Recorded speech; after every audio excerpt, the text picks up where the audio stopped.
29 मार्च 2025 शनिवार के दिन आप जानते होंगे शनि अमावस्या है। और साथ के साथ इस दिन गुरु जी का एक ऐसा उपाय करना है जो कि नवरात्रि से पहले दिन किया जाता है। इसे करते तो सभी हैं, बताते सभी हैं, परंतु करने का सही तरीका और नियम कई भक्तजन नहीं मानते, नहीं जानते, जिस कारण से हर बार इस कार्य को करते हैं परंतु घर की नकारात्मकता और कार्य बनना रुक ही जाता है। तो उपाय कैसे करना है तो ध्यान से वीडियो को सुनिएगा, अंत तक बने रहिएगा। अन्य उपाय भी आप जान लेंगे तो आपको दिक्कत नहीं आएगी, श्रेष्ठ जानकारी आपको मिलेगी। आरंभ करते हैं। जैसे कि 30 मार्च को है नवरात्रि का प्रथम दिन और 29 मार्च को है इस बार सूर्य ग्रहण, और साथ के साथ जो माता भवानी के सुंदर स्वरूप में दिन है उससे पहले की रात्रि अमावस्या की शनि अमावस्या के रूप में है, जो कि सर्वश्रेष्ठ और भाग्य की रेखाओं को प्रबल करने के लिए है। आप जानते होंगे इस दिन नकारात्मक ऊर्जा का प्रभाव भी काफ़ी हो जाता है। घर से पितृदोष वास्तु दोष को मिटाने का यह सबसे श्रेष्ठ दिन है। सबसे पहले इसके लिए आप चावल ले लीजिए। इस बात का ध्यान रखें कि खंडित चावल नहीं होने चाहिए, बिल्कुल पूर्ण चावल हैं। ज़्यादा आवश्यकता नहीं, बस थोड़ा सा ही आवश्यकता है तो लेकर आइए। अगर आपके घर पर चावल नहीं खाए जाते हैं तो थोड़ा सा ही सही पाव भर आप लेकर आ जाइए इस उपाय को करने के लिए। ये सिर्फ नवरात्रि से पहले पड़ने वाली अमावस्या को ही किया जाता है और इसके परिणाम बहुत सुंदर मिलते हैं। तो इस तरह से आप सभी एक कटोरी ले लीजिए, कोई सी भी तांबा, स्टील, पीतल, कोई सी भी कटोरी ले सकते हैं। कटोरी का कोई दोष नहीं है और साथ ही कटोरी नई पुरानी सब स्वरूप में मान्य है। एक कटोरी इस तरह से ले लीजिए। मेरे पीले चावलों पर आप ध्यान ना दें, मैं हमेशा हल्दी मिलाकर इनमें रखती हूँ। आप जानते होंगे ये सुख सौभाग्य के लिए जाना जाता है और इससे चावल भी खराब नहीं होते, तो आप भी यह कर सकते हैं। यह सदियों से हमारे घर पर चली आ रही परंपरा है, हल्दी मिलाकर ही इसमें प्रयोग लिया जाता है। तो आप सभी इस तरह से एक कटोरी में चावल जो है भर लीजिए अच्छी तरह से। इस तरह से पूर्ण चावल जो है सबसे श्रेष्ठ माने जाते हैं। इस तरह से आप भरें। यह कार्य करते हुए ओम श्री पितृदेवाय नमो नमः, ओम श्री पितृदेवाय नमो नमः, इस तरह का आप मंत्र जाप ज़्यादा से ज़्यादा करें। जय माँ दुर्गा, जय माँ भवानी, यह भी आप कर सकते हैं। देखिए कोई भी उपाय हो सार्थकता से किया जाए, मन से किया जाए तो वह फलित तो होता ही है। आप सभी को इस तरह से चावल में अच्छी तरह से इसे जो है आपको रख लेना है। अब इसमें रखना है आपको कपूर। कपूर कम ज़्यादा जितना है आपके पास उतना, 2, 3, 1, 2, कोई इसकी संख्या निर्धारित नहीं है। ज़्यादा परेशान होने की ज़रूरत नहीं, बस इस तरह से आप कपूर रख लीजिए इसमें। अब आप सभी को ये अमावस्या की रात को अर्थात जो 29 तारीख की शाम है वो 6, साढ़े 6, 7 बजे के आसपास जब थोड़ा अंधेरा होने लगे तो घर के दरवाजे पर आपको रख देना है। देसी कपूर मिले या किसी भी स्वरूप में, सब कपूर मान्य है। तो 1-2 कपूर आपको रात को ही जला देना है। अमावस्या की रात कपूर जलाने से सब तरह के रोग दोष मिट जाते हैं। अब यह जलाना कहाँ है? घर का जो दरवाजा है ना वहाँ पर आपको इसे प्रज्वलित कर देना है। घर का दरवाजा जो हमारा होता है, अब वो है बिल्कुल बाहर की तरफ का दरवाजा। अगर आप इस कपूर को रखेंगे, कटोरी चावल रखेंगे तो रात को कोई भी इसे ले जाएगा। तो ऐसी स्थिति में आप सभी अपने जो मुख्य दरवाजा है उससे अंदर का गेट होगा वहाँ भी रख सकते हैं। रखना कहाँ है? आपके दाहिने हाथ की तरफ, ठीक है। यह नहीं कि बाएं हाथ की तरफ रख दे। हमेशा बायां हाथ कोई भी शुभता के रूप में नहीं जाना जाता। हमेशा अपने दाहिने हाथ का ही आप चुनाव करें, इस बात का ध्यान रखें। तो आप दाहिने हाथ की तरफ पहले कटोरी रखें, फिर उसमें कपूर रखें और अच्छी तरह से प्रज्वलित कर दीजिए। दरवाज़ा जो है आपको अपना दाहिना हाथ चुनना है, इस बात का ध्यान रखना है। तो आपको कपूर रात को ही जला देना है और कटोरी को और कपूर को ऐसे ही छोड़ देना है।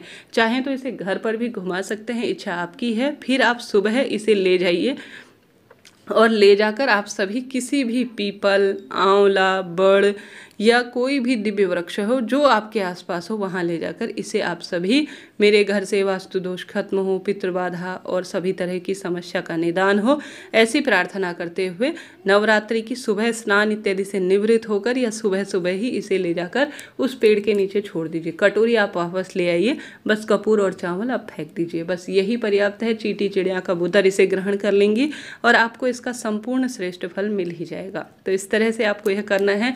कोई प्रश्न हो आप कमेंट्स के माध्यम से पूछ सकते हैं। आपका अपना चैनल है, अभी मैं वीडियो में आपको करके दिखा रही हूँ ताकि आपको कोई भी सुविधा हो। किसी भी दिव्य वृक्ष के नीचे छोड़िएगा, पैरों में चावल ना आने पाए, कपूर ना आने पाए, इस बात का ध्यान रखें। जल्दी जल्दी नवरात्रि की सुबह यह कार्य आप कर लीजिएगा। तो इस तरह से यह कार्य आपको करना है। आशा है, उम्मीद है वीडियो आपके लिए उपयोगी रहा होगा। अब बढ़ते हैं अन्य उपाय की तरफ। यह उपाय दुख, बीमारी, संकट, कष्ट, पीड़ा से मुक्ति देने के लिए माना जाता है और सर्वश्रेष्ठ उपाय के रूप में कहा जाता है। तो आप सभी को इस उपाय को करने के लिए लेना होगा काला तिल।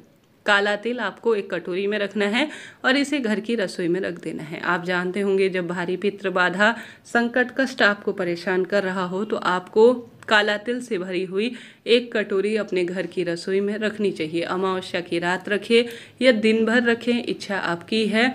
उसके बाद आपको पितृ देवताओं का सुमिरन ध्यान करते हुए कि हे पितृ देवता, आप प्रसन्न हो जाइए और संकट, कष्ट, दुख, बीमारी को दूर कर दीजिए, ऐसी प्रार्थना करते हुए घर की रसोई में दक्षिण दिशा की ओर मुख करते हुए इस दीपक को आप अच्छी तरह से, पहले लंबी बत्ती का प्रयोग करें, चाहे तो इसमें काला तिल डाल सकते हैं आप। अमावस्या की रात या पूरे दिन में छोड़ दीजिएगा, ठीक है। यह कार्य आपको कर देना है।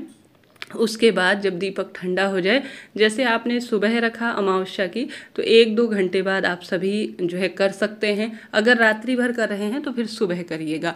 तो पूरे दिन भर में अमावस्या की आप कर सकते हैं। दीपक ठंडा हो जाए, काला तिल गल जाए थोड़ा सा, तो उसको अपने घर पर घुमाइएगा, क्योंकि जो काली वस्तु होती है उसमें नकारात्मकता सोखने की क्षमता होती है। उसे ले जाकर पूरे घर में घुमाकर सभी सदस्यों का स्पर्श कराकर आप ले जाकर किसी भी पीपल, आंवला, बड़, इन वृक्षों के नीचे या कोई भी जो दिव्य वृक्ष कहे गए हैं उनके नीचे आप छोड़ आइएगा। ऐसी मान्यता है, जो भी अमावस्या के दिन काले तिल अपने घर की रसोई में गलाकर लंबी बत्ती का पितरों के नाम का दीपक लगा देता है, उसके पितृ देवता प्रसन्न हो जाते हैं।